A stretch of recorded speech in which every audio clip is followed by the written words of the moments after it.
Good morning, students of Saraswati Vidya Mandir, class 9, subject economics, chapter 2, people as resource.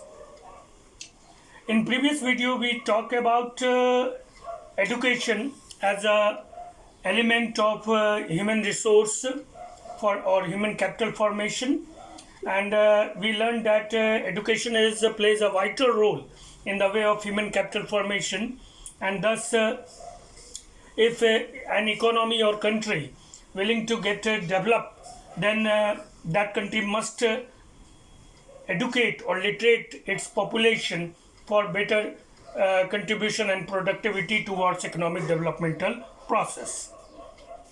The second most important element is health, because health is positively associated with human productivity.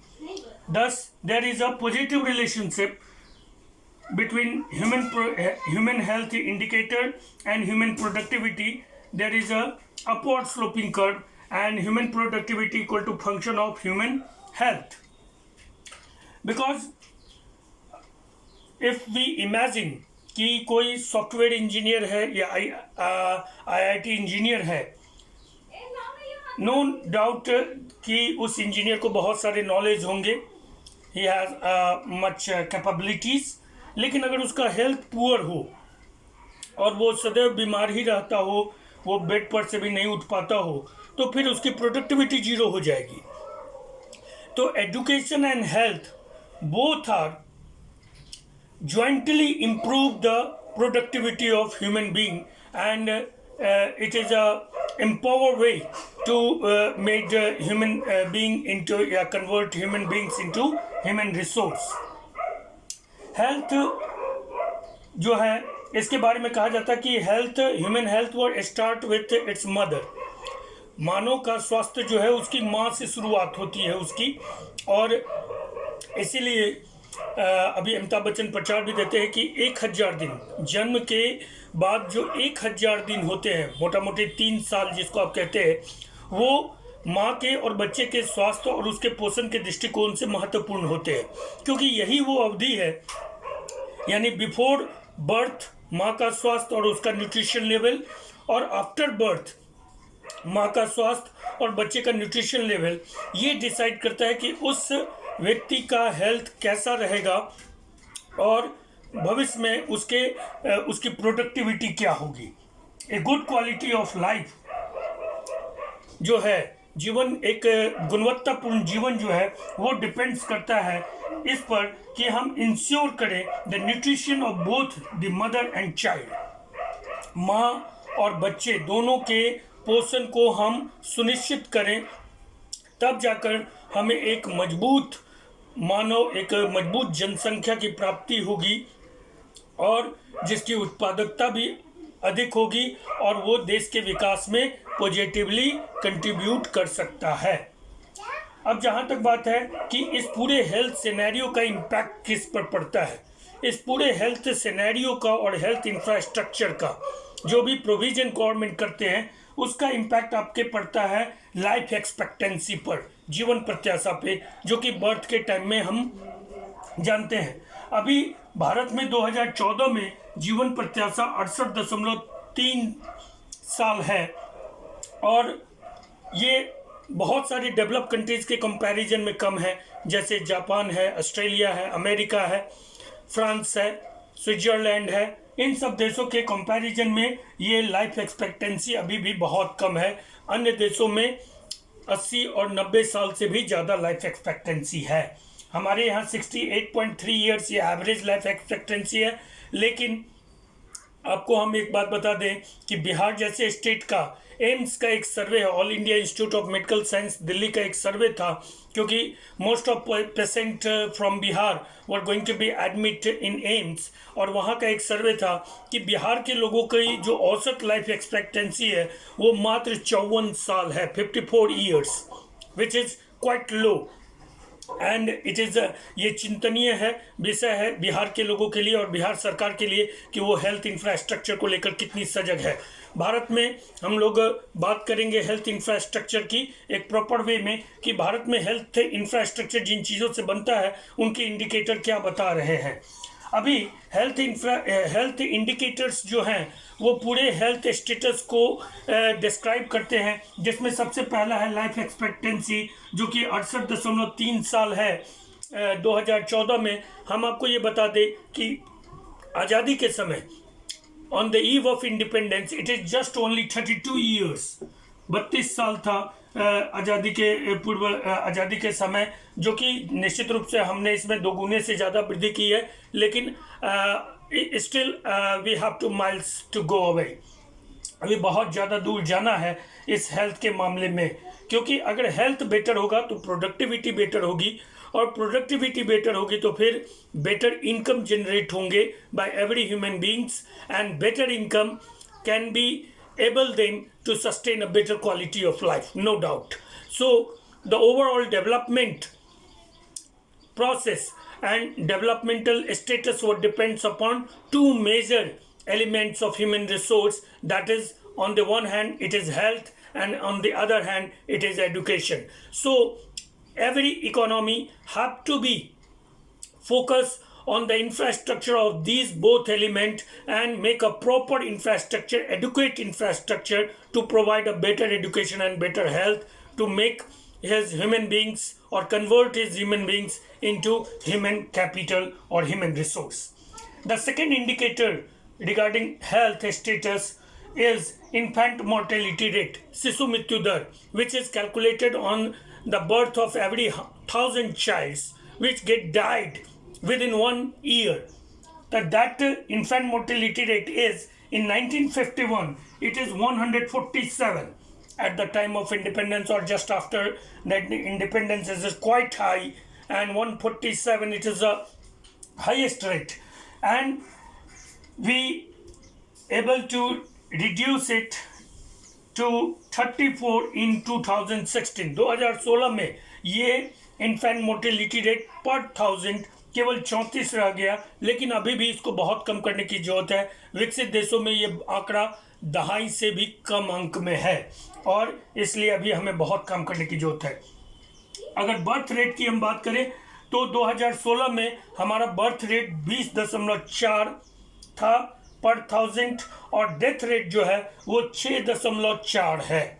तो अभी भी birth rate अभी हमारा करीब 2% से ऊपर का population growth है, इसका मतलब है। और अभी हमको इंडिया जैसे इकोनॉमी के लिए पॉपुलेशन ग्रोथ रेट को हमको 1% पर और 1% के आसपास रखना होगा। अगर भारत को विकसित होना है तो जनसंख्या पे कंट्रोल आवश्यक है, क्योंकि भारत जैसे देश में एक 135 करोड़ में अगर आप 2% मानते हैं तो लमसम 27 से 28 करोड़ लोग प्रत्येक साल जुड़ जाते हैं, और इस लिहाज से ये ग्रोथ रेट बहुत ज़्यादा है। डेथ रेट अभी भी हमारे ज़्यादा हैं, 6.4 डेथ रेट कोई कम नहीं होता है। तो इसलिए बर्थ रेट और डेथ रेट दोनों पे कंट्रोल करना पड़ेगा, और ये दोनों के कंट्रोल करने का जो बेसिस है वो यही है कि बेटर एजुकेशन बेटर हेल्थ होंगे तो ये सारे indicator life expectancy, infant mortality rate, birth rate, death rate, ये सब कंट्रोल होंगे।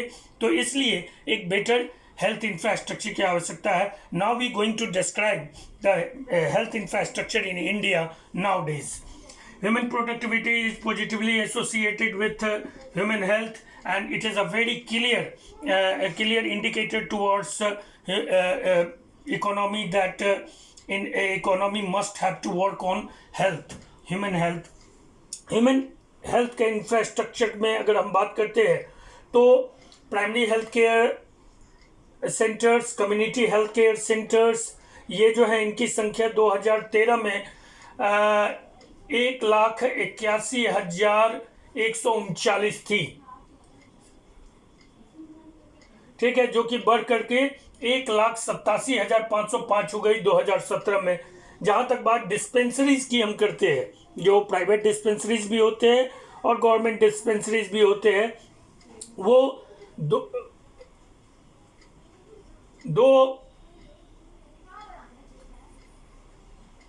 29,000 274 थी, जिनकी संख्या डिस्पेंसरीज की 2013 में, वो 2017 में बढ़ करके 31,641 हो गई। जहां तक बेड्स की बात है, हॉस्पिटल में बेड्स की, अभी तो कोरोना का भी बेड लगाया जा रहा है, इसको नहीं गिनेंगे। और गवर्नमेंट हॉस्पिटल्स में बेड की संख्या जहां 6,28,708 थी 2013 में, वो 2017 में बढ़ करके 7,10,761 हो गई। रजिस्टर्ड डॉक्टर्स इन मेडिकल काउंसिल, जो हमारा IMA है, इंडियन मेडिकल एसोसिएशन और काउंसिल है, उसमें 2013 में हमारे पास 45,106 डॉक्टर थे, जो 2017 में बहुत तेजी से बढ़कर 17,982 डॉक्टर हो गए। यानी 4 सालों में हमने डॉक्टर को बढ़ाया है और बहुत ज़्यादा बढ़ाया है। इसका मतलब है कि बहुत सारे कॉलेजेस खुले हैं प्राइवेट तौर पर भी, और उनसे भी अब डॉक्टर्स निकल रहे हैं प्रत्येक साल। नर्सिंग पर्सन की अगर बात करें, जिसमें हम ANM और इन सबको शामिल करते हैं, तो मोस्टली तो उनकी संख्या जो है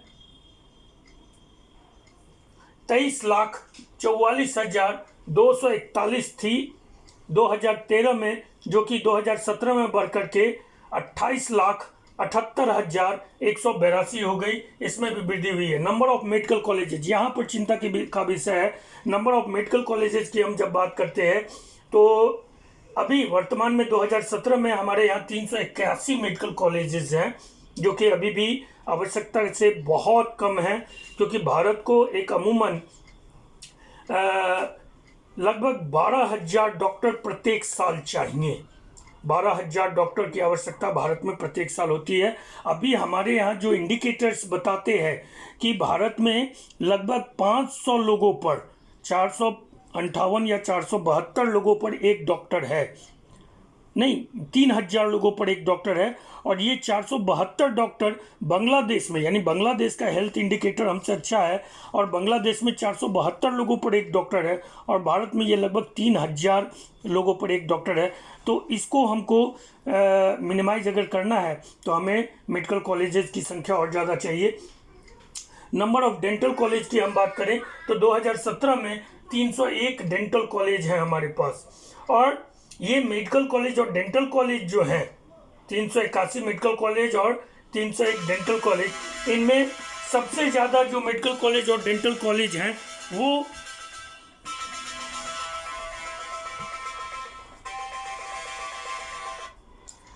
सबसे ज़्यादा मेडिकल कॉलेज और डेंटल कॉलेज जो सिचुएटेड हैं, वो आंध्र प्रदेश, कर्नाटका, तमिलनाडु और महाराष्ट्र में है। बिहार जैसे राज्य, उड़ीसा जैसे राज्य, उत्तर प्रदेश, जहाँ पे पॉपुलेशन ज़्यादा है, तो वहाँ पर पॉपुलेशन ज़्यादा है, यहाँ पे मेडिकल डॉक्टर्स की संख्या, मेडिकल कॉलेजेस की संख्या अच्छी खासी होनी चाहिए। लेकिन ये राज्य अभी भी हेल्थ इंफ्रास्ट्रक्चर में पिछड़े हुए हैं। तो ज़रूरत है हेल्थ इंफ्रास्ट्रक्चर को बढ़ाने की, इसे एडुकेट करने की according to need of population, और डॉक्टर्स की संख्या बढ़ाने की, और लोगों को बहुत तरह से जागरूक भी करने के लिए, खास करके जो कम्युनिटी स्प्रेड डिजीजेज हैं, तो उन पर, जैसे अभी कोरोना को लेकर के अभी जो है जागरूकता सबसे ज़्यादा ज़रूरी है। और केवल हेल्थ इंफ्रास्ट्रक्चर से नहीं होगा, इसके साथ ही हमें प्रॉपर वे में लोगों को जागरूक करना होगा।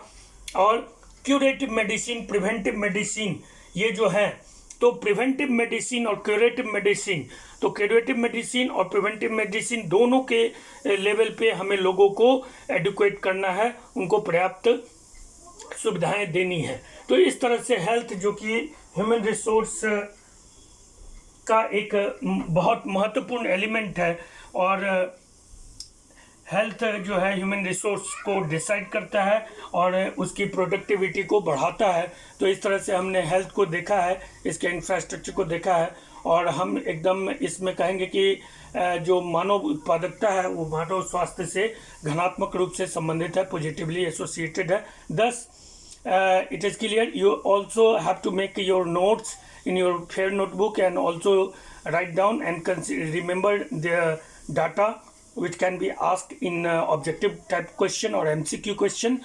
And in next video, the situation or problem which is arise due to lack of human resource, that is unemployment, we discuss in next video. Till then, take care, stay home, safe home.